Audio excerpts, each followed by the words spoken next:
You can often see it before the person says anything. Someone walks into a room carrying the residue of the day. Their face is slightly tense, their attention scattered, their voice a little flat.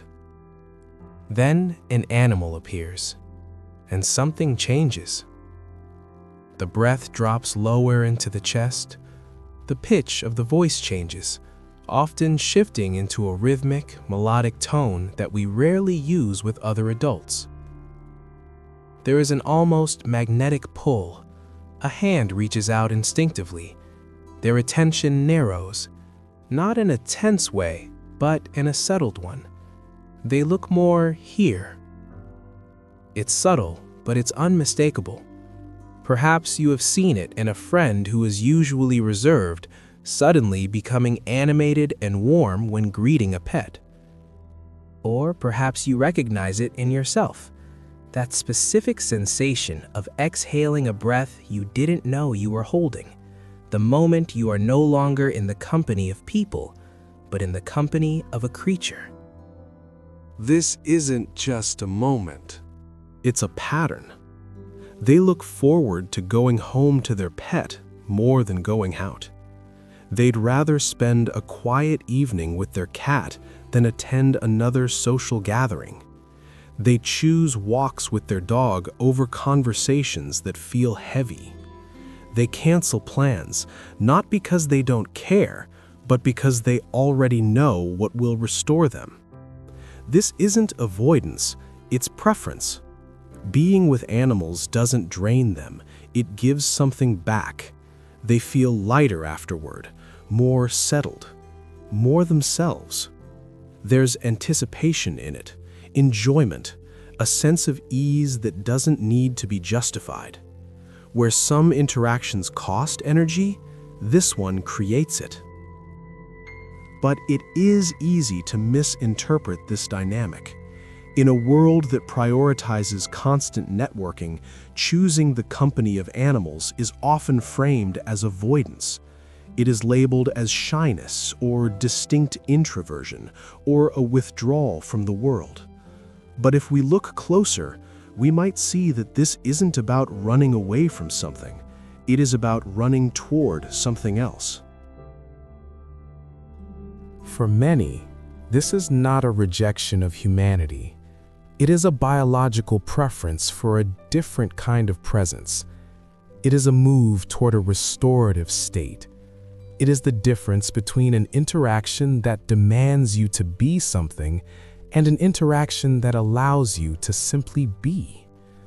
When the choice is made to stay in with an animal rather than go out into the noise, it is often an act of self-preservation, a way to reclaim a sense of aliveness that gets drained by the demands of complex human social performance.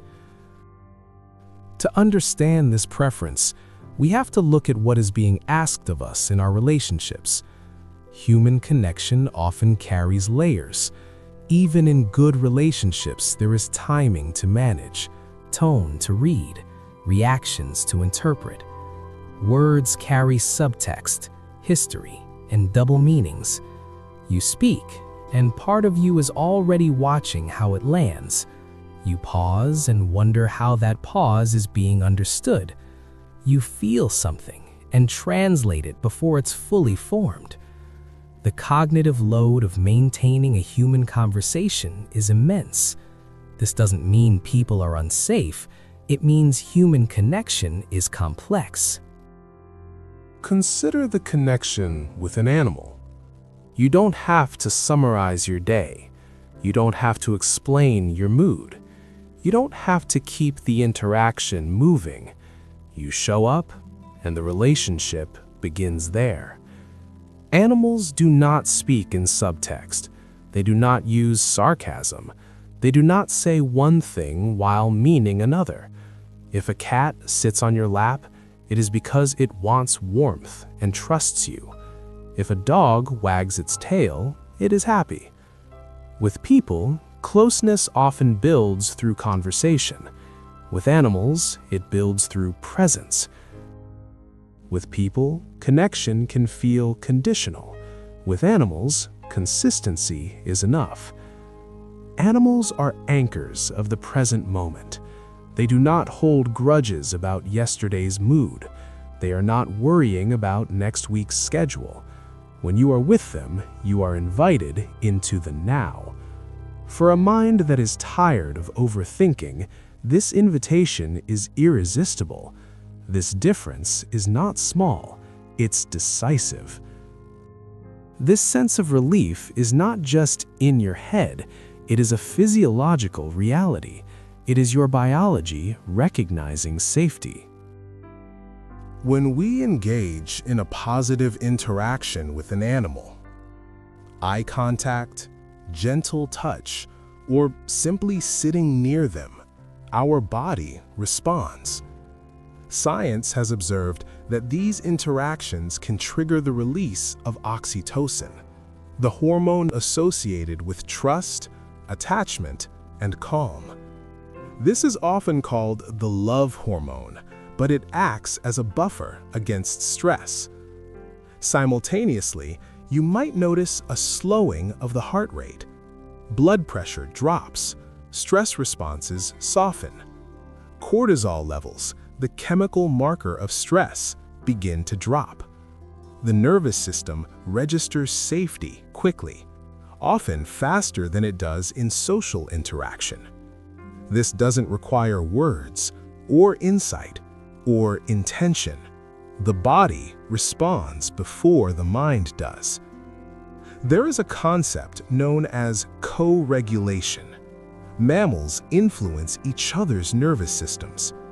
When you sit beside a resting animal whose breathing is slow and rhythmic, your own nervous system begins to match that pace. You are quite literally borrowing their calm. This is why the connection feels so vital. It isn't just that animals are cute, it is that for a nervous system that has been stuck in high alert or fight or flight, the presence of a safe, non-judgmental creature acts as a biological signal to stand down. The body realizes it doesn't need to fight. It doesn't need to perform. It can finally rest. It is important to reframe how we see the people who prefer this kind of company. Society might sometimes suggest that relying on animals is a crutch or a sign of being bad at people. But we often find that the people most drawn to animals possess specific, high-functioning traits. These are often people with deep reserves of empathy. They are highly observant, noticing the small shifts in posture or tone that others miss. They are sensitive to nonverbal communication.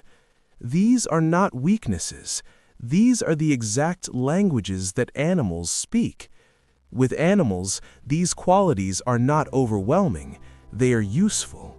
They deepen the bond instead of complicating it. Care flows clearly. Needs are readable. Affection is direct. For many people, this is where their natural way of relating finally fits, not because they're avoiding complexity, but because they're allowed to be responsive without being overextended. If you find yourself in this category, it is not necessarily because you are damaged or avoiding reality. It is because your natural strengths, your ability to listen without words, your capacity for loyalty, your sensitivity to energy, find a natural home in the animal world. You are not failing at human connection. You are fluent in a different, older language, a language of instinct and intuition. Beyond the biology and the comfort, animals also offer a rare form of belonging. To be known and valued by another human is complex, but to be known and valued by an animal feels absolute.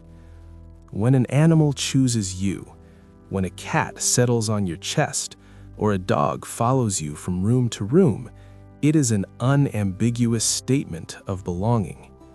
You are their person. There is a deep sense of meaning in being the guardian of another life. It provides a routine, a purpose, and a reason to get out of bed. But more than that, it satisfies a primal need to be needed, without the complications of transaction. They do not love you for what you can buy them or what you can do for them socially. They love you because you are you.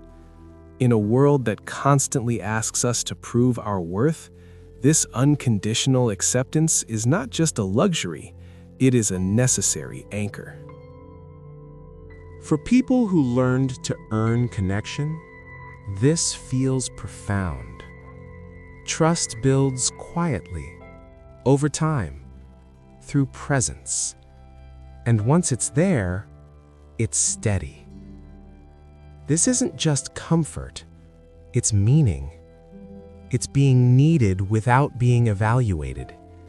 It's being important without being watched.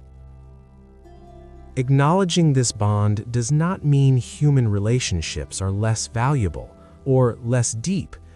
It means the pacing is different. It is not about choosing animals over people, but rather understanding that they fulfill different nutritional needs for the soul. Human relationships offer complexity, intellectual challenge, and shared history. Animal relationships offer grounding, safety, and regulation. We can view this preference not as a rejection of humanity, but as a pacing mechanism. Some people need warmth before explanation, safety before conversation, presence before intimacy. Animals provide that sequence naturally. For many people, this doesn't replace human connection, it supports it. The animal world allows us to recharge our batteries so that we can return to the human world. It allows us to step out of the rushing river of society and sit on the bank for a while, catching our breath. By honoring the need for that animal connection, we often become better, calmer humans when we do engage with one another. Sometimes we think closeness begins with being understood, but often it begins earlier than that. It begins with not having to explain, with being allowed to arrive as you are, with warmth that doesn't ask questions. So if you feel that pull, that quiet gravity drawing you toward the company of a dog, a cat, or even the birds in the park, there is no need to analyze it away. Maybe this is your pause between the effort of being understood and the relief of simply being here. A quiet space where nothing is asked and connection arrives on its own. It is a shared, silent understanding. Take a moment to acknowledge that safety today.